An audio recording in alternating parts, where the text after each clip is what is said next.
Yun!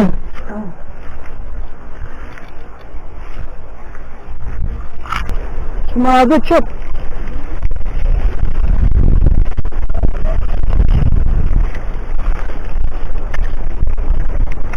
Shit! Come on! May kumagat. So sinabit.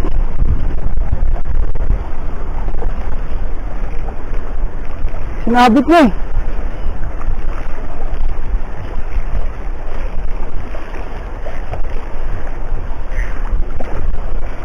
Ano? Ha? Kita mo? Sabi.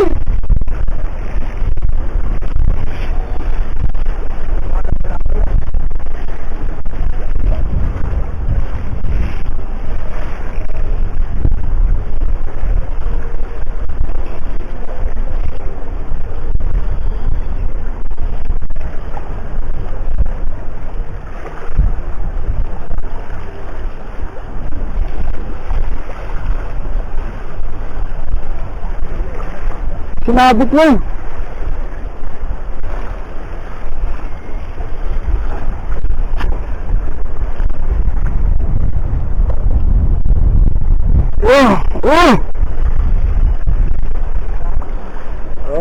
Papapalaban tugin mo. Ito, tira.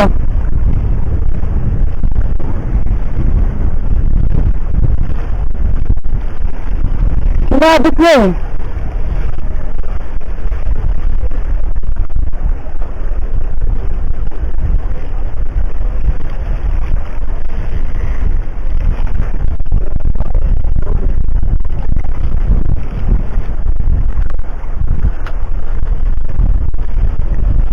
Baba mo ka ito?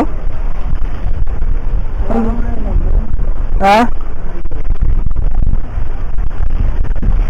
Ano naman? Oo, yun. Sean! Ay! Wow! Sean! Yes!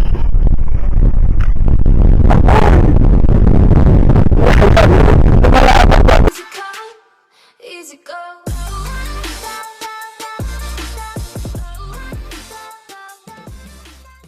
So, what's up guys? This is Papa Vlog once again. So, nagbabalik ulit tayo for another episode sa ating pag-review ng bagong fishing reel. So guys, dumating yung isang fishing reel natin. This is isang cheap product. This gold sharking. Madalas marami ito sa may Lazada online. So nagtry tayo kumuha ng isa at testingin natin kung okay ba ang performance nito guys. Is gold sharking, nakasulat dito sa kanyang, I don't know kung nababasa nyo, this one, gold sharking. So sa karton is ito siya, gold sharking, but dito sa may order slip nya ang nakasulat is golden sharking. Yan. So magkaiba yun sa order slip sa dito sa may pinaka reel. So susundin natin yan dito sa reel.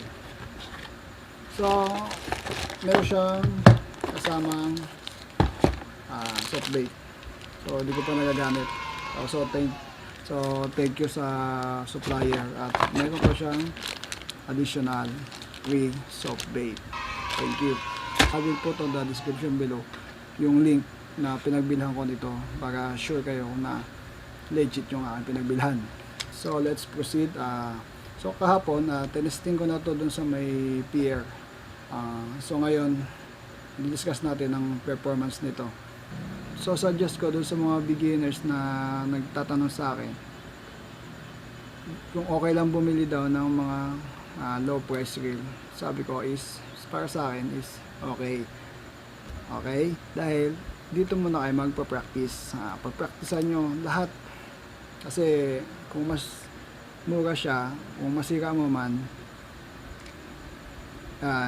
okay lang. Kasi hindi masyado masakit. isa bumili ka ng branded agad tapos hindi mo pa alam gamitin. So ang halaga na nito is 539 pesos. Nabili ko siya nung sale sa Lazada. Dahil sa beginners ka pa lang, of course di mo pa sanay gamitin yung mga feature ng mga fishing reel. Magsisimula ka pa lang mag-aaral.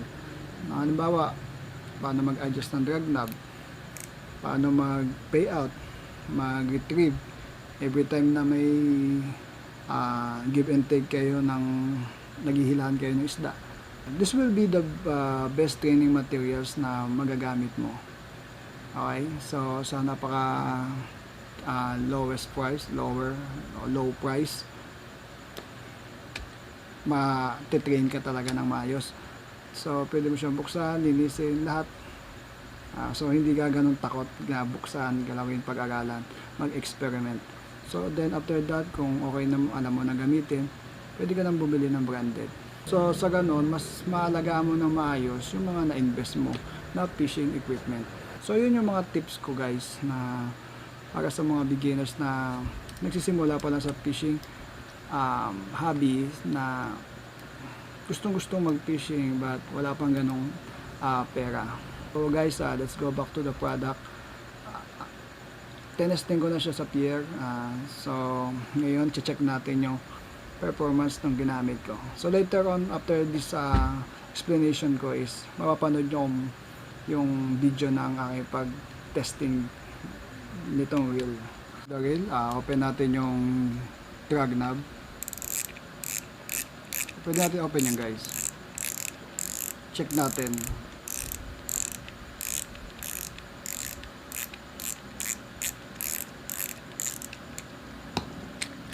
So bagong bago guys. So bagong bago. So wala siyang kasamang line. Nilagyan ko lang ng line kasi ginamit ko na kanina. So ito. So bago pa siya guys.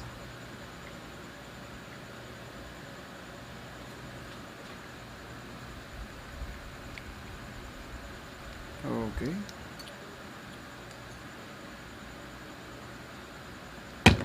So pwede natin balik.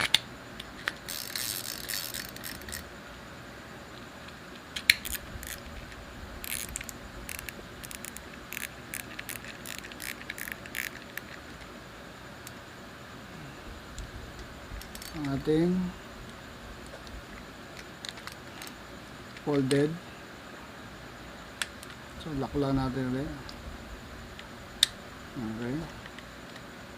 Ikot. Ang ganda ng handle na guys. So bilog. So napakaganda sa kamay. Yan. Maganda yung ganyan ka. Smooth na smooth. Wala siyang tunog guys. So kahit yan mo. So naka-lock.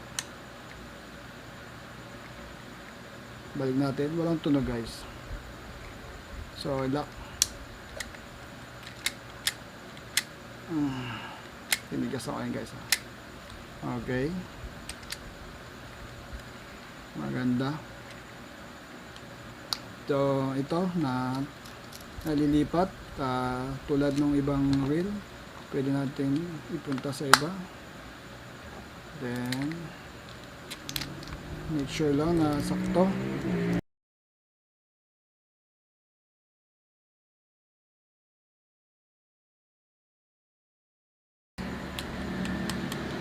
Alloy. So this is fiber. So hindi siya basta-basta mga kalawang. So guys, ito ay I believe steel.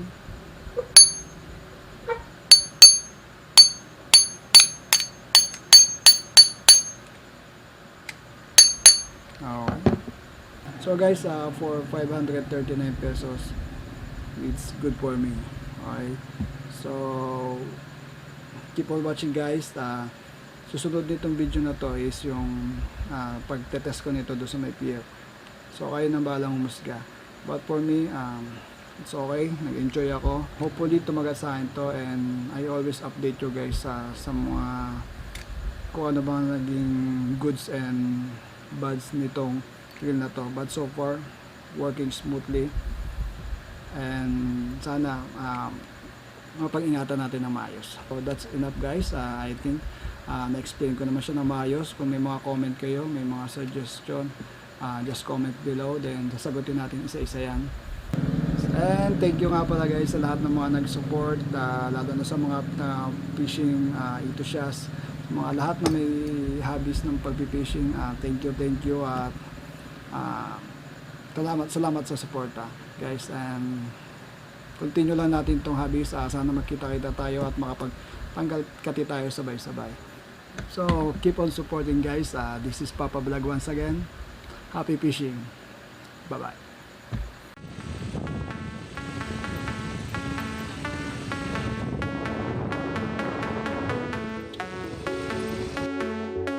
Kami sa Salvata guys tinetesting namin yung bagong reel. So kasama ko si Arnel. Fishing lang kami.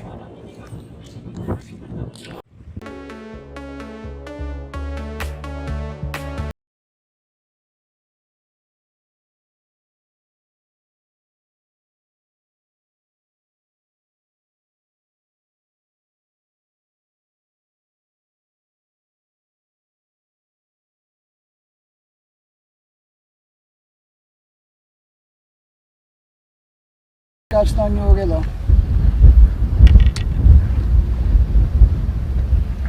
Lapu, maliit.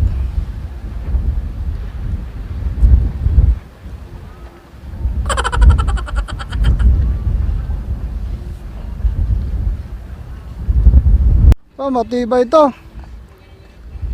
Ano mo?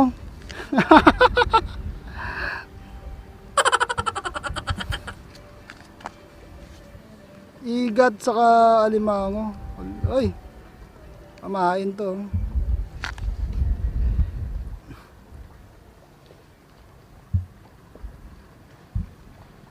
Matindi.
Yun!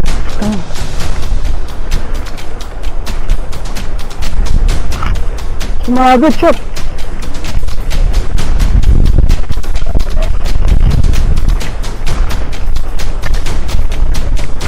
Shit! Man. May kumagat. May sinabit.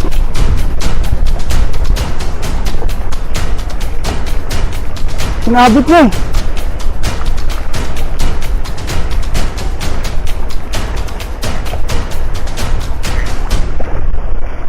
Huli.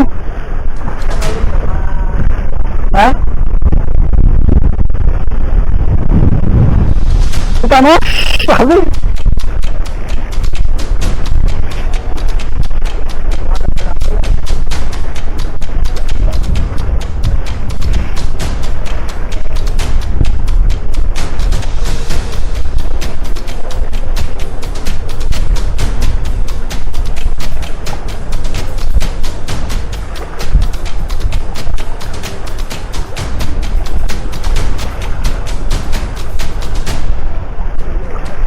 Sinabit mo eh.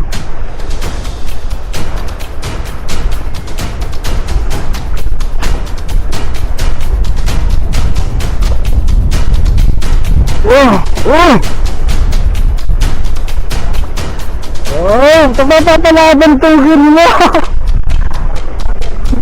Tira.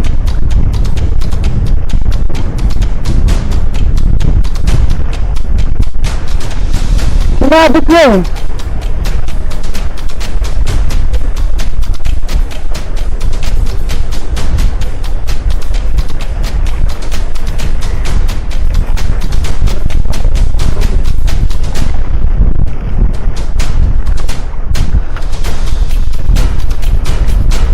Baba mo ka ito? Ha? Ano naman? Oo, yun. Sean! Ay! Wow! Sean! Yes!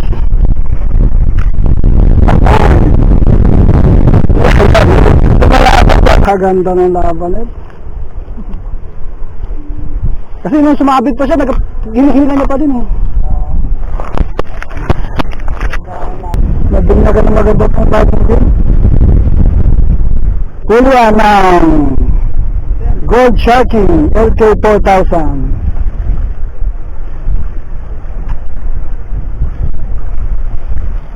Umiyak eh.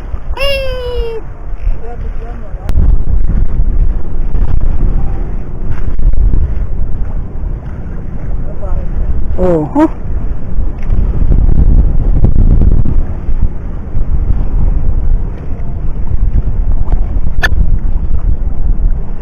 Ako lang ano to? Ano? Nol. Nol. Kasi nag-inas eh.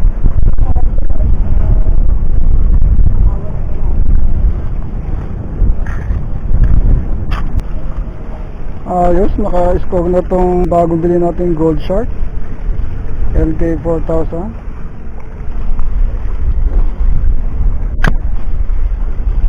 So naka-score na tong Gold Shark LK4000.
easy go.